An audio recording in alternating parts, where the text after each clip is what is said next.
Hello दोस्तों, अस्सलाम वालेकुम। मेरा नाम है यूसुफ खान, मेरे चैनल का नाम है यूसुफ खान। दोस्तों, मेरी जो लास्ट यूट्यूब वीडियो थी जिसका टॉपिक था एजेंट से फंसे हुए पासपोर्ट को कैसे निकालें, उस वीडियो को आप लोगों ने बहुत ज़्यादा पसंद किया, अच्छे उसमें कमेंट्स किए, जिसके लिए मैं आपका तहे दिल से शुक्रगुजार हूँ दोस्तों। लेकिन उसमें बहुत से भाइयों का ये भी कमेंट था कि उसमें वॉइस बहुत ही धीमी है, जिसकी वजह से मुझे कुछ समझ नहीं आ पा रहा है। तो दोस्तों, वो मेरा पहला यूट्यूब वीडियो था, इसलिए मुझसे भी कुछ गलतियाँ हो गई।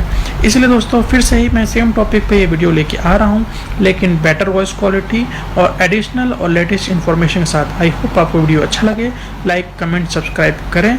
तो दोस्तों, ज़्यादा वक्त ना लेते हुए आज का हम ये वीडियो अभी शुरू करते हैं। चलिए दोस्तों,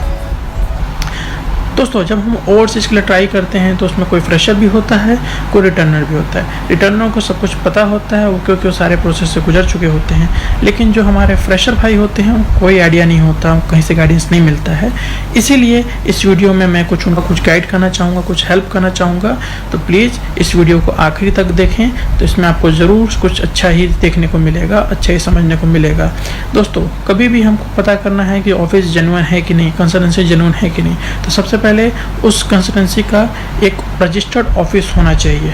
ठीक है, अगर रजिस्टर्ड ऑफिस है तो उसके बाद लाइसेंस हो। अगर उसका लाइसेंस हो तो लाइसेंस 1000 प्लस हो। 1000 प्लस होने से मतलब ये है दोस्तों कि उस ऑफिस ने, उस कंसल्टेंसी ने गवर्नमेंट ऑफ इंडिया की मिनिस्ट्री ऑफ एक्सटर्नल अफेयर्स से वो लाइसेंस लिया है, जिसके लिए उसने सारे डॉक्यूमेंट सबमिट किए होंगे। तो उस बिना पे हम कह सकते हैं कि वो ऑफिस सही है, वहाँ सही काम होता है। लेकिन दोस्तों, ज़रूरी नहीं कि 1000 प्लस है तो सही ही होगा। तो हमको हमेशा केयरफुल रहना है, सतर्क रहना है और सोच समझ के ही काम लेना है, हड़बड़ी के साथ काम नहीं लेना है। दोस्तों, कभी भी आप किसी भी कंसल्टेंसी को अपना कोई भी डॉक्यूमेंट्स ओरिजिनल ना दें, चाहे वो एक्सपीरियंस से रिलेटेड हो, चाहे एजुकेशन से रिलेटेड हो। कभी भी ओरिजिनल डॉक्यूमेंट उनको ना दें। जब आपका सिलेक्शन हो जाए, आप कंफर्म हो जाए कि आपका सिलेक्शन हो गया है, तो ही उनको अपना पासपोर्ट की दें। ठीक है, ऐसे ही आप पासपोर्ट ना दे दें। जब आपको लगता है कि सिलेक्शन हो गया है तो पासपोर्ट दीजिए। लेकिन दोस्तों, पासपोर्ट ऐसे ही ना दें। पासपोर्ट देते वक्त उनसे एक डॉक्यूमेंट का प्रूफ, ठीक है, जैसे कि आप कह सकते हैं एक तरह से रिसिप्ट होता है, उसको लें। रिसिप्ट में सारे डिटेल मेंशन हो, उस ऑफिस का एड्रेस मेंशन हो, आपका पासपोर्ट का नंबर, पासपोर्ट की डिटेल सारे मेंशन हो, ताकि कल की डेट में वो कंसल्टेंसी ये ना मुकर जाए कि उसने आपका पासपोर्ट नहीं लिया है। तो इसलिए आपके पास डॉक्यूमेंटल प्रूफ होना बहुत ज़रूरी है। दोस्तों, दूसरा होता है वीज़ा भी फेक होते हैं। तो दोस्तों, फेक वीज़ा है तो उसको आपको चेक करना पड़ेगा। फेक वीज़ा चेक करने के लिए हर एक कंट्री की एक उनकी वेबसाइट्स होती हैं, ठीक है, गवर्नमेंट की, जिस वेबसाइट पे आप जाके अपना पासपोर्ट का नंबर और जो ऑफिस ने आपको वीज़ा दिया है तो उसमें वीज़ा नंबर भी होता है, एप्लीकेशन सारे डिटेल डालेंगे तो आपको पता चल जाएगा। अगर जेन्युइन होगा तो आपका वीज़ा उस पोर्टल पे शो करेगा और आप सारी चीज़ें देख सकते हैं। जेन्युइन नहीं होगा तो नहीं शो करेगा। इसका मतलब कि वो वीज़ा फेक है। अगर उस पोर्टल पे शो नहीं किया मतलब फेक है। हर जगह का अलग होता है। मैं आपको एक मेरे लिंक में दे दूंगा, आप कतर का वीज़ा कैसे चेक कर सकते हैं, और नीचे आपको डिटेल मिल जाएगा, आप उसको चेक कर लीजिएगा दोस्तों। दूसरी चीज़, बहुत सारे दोस्तों का ये भी कहना है कि कंसल्टेंसियाँ उनका पासपोर्ट ले रही हैं और पासपोर्ट उनको नहीं देती हैं, उसके बदले में उनसे चार्जेस मांगती हैं। तो दोस्तों, ये सरासर गलत है, क्योंकि पासपोर्ट जो है लीगल डॉक्यूमेंट है, और पासपोर्ट जिस किसी का है, जिस बंदे का जो पासपोर्ट है, उसका पासपोर्ट उसके पास होना चाहिए। कोई भी गवर्नमेंट की एजेंसी हुई, कोई भी कंसल्टेंसी हुई, चाहे आप फॉरेन में जॉब करते हो, चाहे आप इंडिया में जॉब करते हैं, कोई भी कंपनी वो कभी भी अपने पास नहीं रख सकती है। अगर वो ऐसा करती है, आपका पासपोर्ट होल्ड करके रखती है और आपको नहीं देती है, तो लीगली वो गलत करती है। तो इसके लिए दोस्तों, आप इंडिया में नियरेस्ट लोकल थाना में जाके कंप्लेन कर सकते हैं, अगर आप इंडिया में हैं तो। अगर आप फॉरेन कंट्री में हैं और कंपनियाँ नहीं दे रही हैं तो वहाँ पर आप इंडियन एम्बेसी में जाके कंप्लेन कर सकते हैं।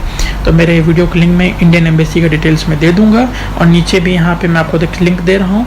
इस पर आप क्लिक करेंगे तो जो भी इंडिया की एम्बेसी जिस कंट्री में है, जैसे यूएई, सऊदी, कतर, ओमान, इस जगह पे कहाँ पे है, उसका मेल आईडी, उसका सारा डिटेल है, तो आप देख सकते हैं दोस्तों। आजकल एक मेडिकल स्कैम भी हो रहा है। तो जब से कोरोना काल आया है तो एजेंसी उसके पास काम कम है, ओवरसीज का जॉब कम निकल रहा है, तो वो फेक मेडिकल कराते हैं। उसके लिए पहले वो फेक इंटरव्यू कराते हैं, आपको ऑफर लेटर देंगे, फेक वीज़ा दे देंगे, उसके बाद आपसे मेडिकल कराएंगे। उस मेडिकल कराने के नाम पे वो 4 से 5 हज़ार रुपये लेते हैं। ठीक है, तो हम पैसा तो दे देते हैं क्योंकि हमको लगता है कि हमारा सिलेक्शन हो गया है। उसके बाद 2-3 महीना जब काम नहीं होता है, कुछ भी वहाँ से रिप्लाई नहीं आता है, तो आप पासपोर्ट मांगते हैं तो आपका पासपोर्ट दे देते हैं, लेकिन मेडिकल का चार्ज आपको रिटर्न नहीं करते हैं, तो जिससे आपको 4 से 5 हज़ार का नुकसान होता है। दोस्तों ये ध्यान दीजिएगा कि ओवरसीज जॉब के लिए गमका का ही मेडिकल वैलिड है। गमका के थ्रू आप मेडिकल कराते हैं, वो भी आप तब कराएंगे जब आपका वीज़ा वगैरह आ जाए। तो जब वीज़ा वगैरह डिटेल आप डालेंगे तो गमका से स्लिप मिलता है, फिर उसमें से एक सेंटर निकलता है, वहाँ जाकर आप मेडिकल कराएंगे तो ही वो वैलिड होता है। तो दोस्तों गमका का डिटेल मैं आपको नीचे दे दूँगा। दोस्तों और भी आपको बताना चाहूँ कि कतर का जब विजिट वीज़ा निकलता है, वहाँ से पहले विजिट वीज़ा के बाद वहाँ जब जाएंगे फ़ॉरेन में, वहाँ पे मेडिकल होता है। वहाँ पे मेडिकल होने के बाद एम्प्लॉयमेंट वीज़ा निकलता है। कई कंपनियाँ इंडिया में भी उसका QVC से मेडिकल करवाती हैं, नहीं तो बहुत सारी कंपनियाँ नहीं कराती हैं, डायरेक्ट विजिट वीज़ा देती हैं, जिसके थ्रू आप कतर में जा सकते हैं। ये मेरा पर्सनल एक्सपीरियंस में बोल रहा हूँ दोस्तों बहुत से लोगों का ये भी कहना है कि अगर एजेंसी हमारा पासपोर्ट नहीं दे रही हैं, ठीक है, अगर आपने पासपोर्ट दे दिया, आपने पैसे दे दिए हैं, डॉक्यूमेंट दे दिए हैं, अब वो नहीं दे रहे हैं, आप फंस गए हैं और आपको कोई भी प्रूफ नहीं है, तो सबसे पहले दोस्तों आप उनको रेगुलर में मेल कीजिए जिसमें सारे डिटेल हों। उनसे वॉइस चैट के थ्रू या मैसेज के थ्रू किसी तरह का डॉक्यूमेंटल एविडेंस आपके पास होना चाहिए। फिर उनको एक फाइनल, जब आपका डॉक्यूमेंट एविडेंस हो जाए और आप प्रिपेयर हैं कि आपका पासपोर्ट चाहिए, तो उनको फाइनल लेटर लिखिए और बोलिए कि मेरे को विथिन 2 और 3 डेज मेरा पासपोर्ट चाहिए, अदरवाइज़ मैं लीगल एक्शन लूँगा। दोस्तों अगर कुछ इस लेटर से रिलेटेड लिखने में कोई आपको दिक्कत हो, आप मुझे बताइए, मैं हेल्प करूँगा। दोस्तों उसके बाद आप जो भी वहाँ पे नियरेस्ट थाना है, वहाँ पे भी आप कंप्लेन कर सकते हैं, ठीक है। वहाँ से कंप्लेन करने से भी प्रॉब्लम रिजॉल्व होगा। दूसरा एक है PMO ऑफिस, उसमें भी जाकर अपना कंप्लेन दर्ज कर सकते हैं, ठीक है। उस पर आप कंप्लेन डालेंगे, उसके बाद उसका सॉल्यूशन मिलता है। तो PMO ऑफिस में या मुंबई में है तो उसमें नियरेस्ट थाना में कहाँ कंप्लेन करना है, उसकी भी डिटेल मैं अपने इस वीडियो के एंड में बता दूँगा। वीडियो एंड तक देखिएगा और लिंक भी मैं अपने वीडियो डिस्क्रिप्शन दे दूँगा, उसको देख लीजिएगा। दोस्तों क्या होता है, हम भी बहुत सारी बात क्या होते हैं, जब हमारा वीज़ा आ जाता है, सब कुछ हो जाता है, तो हम नहीं जाना चाहते, हम कंसल्टेंसी को मना कर देते हैं। होता है कि हम जाने के लिए एक्साइटेड रहते हैं, लेकिन जब जाना पड़ता है, घर छोड़ के हम नहीं जाना चाहते हैं, तो बहुत लोग वीज़ा निकलने में मना करते हैं, जो कि सरासर गलत है। उस केस में क्या होता है, कंपनी को लॉस होता है, तो कंपनी एजेंसी से चार्ज करते हैं। अगर इस केस में अगर आप वीज़ा निकलने के बाद नहीं जाते हैं, तो आपको उनके साथ पोलाइटली बात करके आपको समझाना चाहिए, जेन्युइन रीज़न देना चाहिए। नहीं तो जो भी नॉमिनल चार्ज मांगते हैं, तो आप नॉमिनल चार्ज दे के भी अपना पासपोर्ट ले सकते हैं। दोस्तों अगर आपको किसी भी तरह की कोई हेल्प चाहिए हो, चाहे PMO ऑफिस में कंप्लेन करने से रिलेटेड या किसी तरह की भी, तो आप मुझे मैसेज कर सकते हैं। मैं अपना व्हाट्सअप नंबर इसमें दे दूँगा। दोस्तों बहुत से मेरे दोस्त ये पूछते हैं कि कौन सी कंसल्टेंसियाँ अच्छी हैं। तो दोस्तों चाहे आप गुजरात में हों, दिल्ली में हैं, मुंबई में हों, चेन्नई में, अलग अलग जगह पे एजेंसियाँ आती हैं, कंपनियाँ आती हैं, इंटरव्यू लेती हैं, लेकिन जो बेस्ट रहता है मुंबई लोकेशन, क्योंकि जो कंपनी है पहले मुंबई में आती है, मुंबई में इंटरव्यू कंडक्ट करती है, अगर ज़्यादा रिक्वायरमेंट रहती है तो वो अदर स्टेट्स में जाती है। मुंबई के जो ऑफिसर्स रहते हैं वो नॉमिनल चार्ज लेते हैं as compare to other location. लेकिन फिर भी मैं आपको ये नहीं बोलूँगा कि आप मुंबई मत जाइए या दिल्ली मत जाइए, ये आपके ऊपर डिपेंड करता है। लेकिन मेरे पर्सनल एक्सपीरियंस बता रहा हूँ, मुंबई लोकेशन पे इंटरव्यू बेस्ट होता है, चार्जेस कम लगता है। बहुत से हमारे दोस्त जो यूपी बिहार में रहते हैं, वहाँ मुंबई ना जाने डर से अपने सब एजेंट को थ्रू अपना काम करवा लेते हैं। सब एजेंट से आप काम मत करवाइए, सब एजेंट को डायरेक्ट फिर मुंबई से कांटेक्ट करके या दिल्ली के ऑफिसर से कांटेक्ट करके काम करते हैं। तो उसलिए अगर आपको जॉब के लिए 10,000 लग रहा है, तो सब एजेंट आपसे 50,000 लेगा और बहुत सारी चीज़ें आप एक्स्ट्रा चार्ज करेगा, आपको परेशानी में पड़ सकते हैं। इसलिए आप कोशिश करिए कि डायरेक्ट एजेंसियों से कांटेक्ट करें, जेन्युइन ऑफिस से कांटेक्ट करें और उनके थ्रू अपना काम कराएं। तो दोस्तों आपको बताते हैं कि PMO ऑफिस कैसे कंप्लेन करना है। सबसे पहले हम गूगल खोलेंगे, गूगल में PMO ऑफिस कंप्लेन टाइप करेंगे। अब उसके बाद हम थोड़ा नीचे स्क्रॉल करेंगे, यहाँ पे CP ग्राम्स आया है, इस पर क्लिक करते ही हम PMO ऑफिस कंप्लेंट पोर्टल तक पहुँच जाएंगे। यहाँ पे आप साइन इन कर सकते हैं अगर आपकी पहले से इसमें यूज़र ID क्रिएट है तो। अगर नहीं है तो आपको इसमें यूज़र ID क्रिएट करनी पड़ेगी। इन्फॉर्मेशन देने के साथ पूरा इन्फॉर्मेशन दीजिए उसमें। ID क्रिएट करने के लिए क्लिक कीजिए, क्लिक है टू साइन अप में। अब यहाँ पे आप सारा डिटेल अपना पर्सनल इन्फॉर्मेशन दे सकते हैं, नाम, जेंडर, एड्रेस पूरा कंप्लीट और सही डालिएगा दोस्तों। किस राज्य से हैं आप, किस डिस्ट्रिक्ट से हैं, पिन कोड, सही मोबाइल नंबर डालिए, ईमेल एड्रेस डालिए, ठीक है। फिर सिक्योरिटी कोड डाल के आप सबमिट कर दीजिए। अब आपके मेल ID में एक मेल आएगा, उस पर आप इस पर क्लिक कर दीजिए लिंक पे। लिंक करते ही आपको ऑप्शन देगा कि आप वहाँ से अपना यूज़र ID पासवर्ड सेलेक्ट कर सकते हैं और आपकी आईडी क्रिएट कर सकते हैं। अब यहाँ आप साइन इन में क्लिक करिए, अपनी यूज़र आईडी डालिए, यूज़र लॉगिन जो आपने पहले सेलेक्ट किया है, बनाया हुआ है, ठीक है। उसके बाद आप अपना पासवर्ड डाल दीजिए, जो आपने पासवर्ड रखा है अपना। अब आप अपना जो नीचे लिखा है सिक्योरिटी कोड, इसको डाल दीजिए दोस्तों, और फिर लॉगिन कर दीजिए।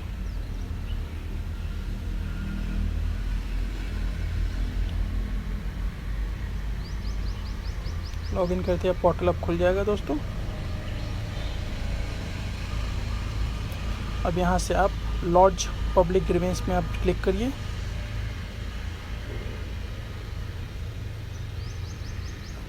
यहाँ पे देखिए नीचे लिखा है ना RTI कोड रेस, इन चीज़ों से रिलेटेड मैटर होगा तो इस पर नहीं लिया जाएगा कंप्लेन। तो हमारा तो पासपोर्ट से रिलेटेड है, तो हम आई एग्री पे क्लिक करते हैं और सबमिट कर देते हैं। अब यहाँ नहीं चले जाएंगे, देखिए यहाँ पे आपको दिखा रहा होगा पोस्ट ऑफिस, बैंकिंग, मतलब ये सभी विभागों से रिलेटेड कुछ कंप्लेन आप कर सकते हैं। लेकिन हमको तो पासपोर्ट से रिलेटेड अपना कंप्लेन करना है, तो हम अदर्स पे क्लिक करेंगे। अब यहाँ देखिए आपका पर्सनल इन्फॉर्मेशन जो आपने आईडी बनाई थी वो आ गया, जैसे नाम, जेंडर, एड्रेस, ठीक है। अब यहाँ से हम सेलेक्ट करेंगे स्टेट गवर्नमेंट, ठीक है, क्योंकि हमने जो पासपोर्ट दिया है किसी स्टेट गवर्नमेंट में ही दिया होगा। यहाँ से वो स्टेट सेलेक्ट कर लीजिए, दिल्ली दी है दिल्ली, मुंबई दी है मुंबई, जिस स्टेट में आपका पासपोर्ट फंसा उस जगह को सिलेक्ट कीजिए। दिल्ली सेलेक्ट कर लीजिए, मैंने दिल्ली सेलेक्ट किया दोस्तों। नीचे लिखा है ग्रीवेंस डिस्क्रिप्शन, यहाँ पर अपनी पूरी कंप्लेन आप सही से लिख सकते हैं, हिंदी में लिखिए, इंग्लिश में लिखिए। लिखने से कोई हेल्प चाहिए तो मुझे आप बताइए। अगर कहीं और भी आपने कुछ कंप्लेन किया है तो उससे आपको रेफरेंस नंबर मिला होगा, वो रेफरेंस नंबर यहाँ डाल दीजिए, रेफरेंस डेट डाल दीजिए, ठीक है। उसके बाद अटैचमेंट में आप अपना कोई भी डॉक्यूमेंट्स उसमें अटैच कर सकते हैं, जिससे कोई भी प्रूफ है आपके पास, व्हाट्सएप से है, मेल है, कुछ वॉइस रिकॉर्डिंग अटैच कर दीजिए, सिक्योरिटी कोड डाल के सबमिट कर दीजिए। सबमिट करते ही आपके फ़ोन में और मेल में SMS आ जाएगा और ईमेल आ जाएगा कि आपका मेल कंप्लेन रजिस्टर्ड हो गया है और विथिन 10 डे रिसॉल्व हो जाएगा। अब आपको बताते हैं कि और भी कहाँ कंप्लेन कर सकते हैं। गूगल खोलिए, यहाँ हम लिखेंगे मुंबई पुलिस कंप्लेंट पोर्टल। यहाँ पे सिर्फ मुंबई एरिया में कुछ कंप्लेन है तो उसके रिगार्डिंग कंप्लेन रजिस्टर्ड होता है। क्लिक करिए ऑनलाइन कंप्लेंट पे। अब यहाँ पर अपना पूरा नाम डालिए, कॉन्टैक्ट नंबर डालिए, ईमेल एड्रेस डालिए, एड्रेस डालिए जहाँ से आप हैं, आप यूपी से हैं, दिल्ली से हैं, जहाँ से ऊपर एड्रेस ऐसे यहाँ डालिए। उसके बाद पुलिस स्टेशन सेलेक्ट कीजिए कि आपका जो कंप्लेन है किस एरिया में है, किस एरिया के ऑफिस ने आपको परेशान किया है, चेंबूर है, अंधेरी है, कुर्ला है, जो भी है वो आप सेलेक्ट कर लेंगे स्टेशन। उसके बाद अपना कंप्लेन में डिटेल में लिखेंगे जो भी कंप्लेन था, ठीक है। चूज फाइल से आप फिर वही सपोर्टिंग डॉक्यूमेंट, कोई एविडेंस है आपके पास तो उसको लगा दीजिए। उसके बाद क्लिक कर दिया I-सर्टिफाई वाले में, सिक्योरिटी कोड डाल के आप सबमिट कर दीजिए, ठीक है। अच्छा दोस्तों, अब आपको बताते हैं कि वीज़ा कैसे चेक करते हैं। कतर का वीज़ा, गूगल में जाइए, कतर वीज़ा वैलिडिटी चेक। ये हम इसके लिए बता रहे हैं कि मान लीजिए किसी एजेंट ने आपको वीज़ा दिया है कि भाई ये आपका कतर का वीज़ा है, अब आपको पता करना है फ़ेक है कि सही, उसके लिए है। अब यहाँ व्यू वीज़ा स्टेटस पे हुकूमी की जो साइट है उस पर क्लिक कर दीजिए। अब यहाँ से आप इसको देखिए, व्यू वीज़ा स्टेटस देख सकते हैं आपको वीज़ा का। व्यू ऑनलाइन पे क्लिक किए, अब देखिए पोर्टल खुल गया। इसमें विजिट वीज़ा को आप देख सकते हैं, कतर के लिए विजिट वीज़ा इशू होता है, उसके बाद वहाँ मेडिकल होता है कतर में जाने के बाद, उसके बाद आपको एम्प्लॉयमेंट वीज़ा निकलता है, ठीक है दोस्तों। तो अब यहाँ पर एप्लीकेशन नंबर डालेंगे, जो आपको वीज़ा मिला रहता है, अगर एजेंट ने दिया है तो उस पर ऊपर मेंशन होता है एप्लीकेशन नंबर, ठीक है। वो एप्लीकेशन नंबर यहाँ डाल दीजिए। नेशनैलिटी आप इंडियन है, इंडियन सेलेक्ट कर लीजिए, ठीक है। पासपोर्ट नंबर डाल लीजिए जो आपका पासपोर्ट है, उसके बाद सबमिट कर दीजिए। अगर आपका वीज़ा इशू हुआ होगा इस पोर्टल पे तो यहाँ पे आपको वीज़ा शो कर देगा दोस्तों। ओके दोस्तों, आई होप आपको वीडियो अच्छा लगा हो। गुड बाय, टेक केयर, अल्लाह हाफिज़।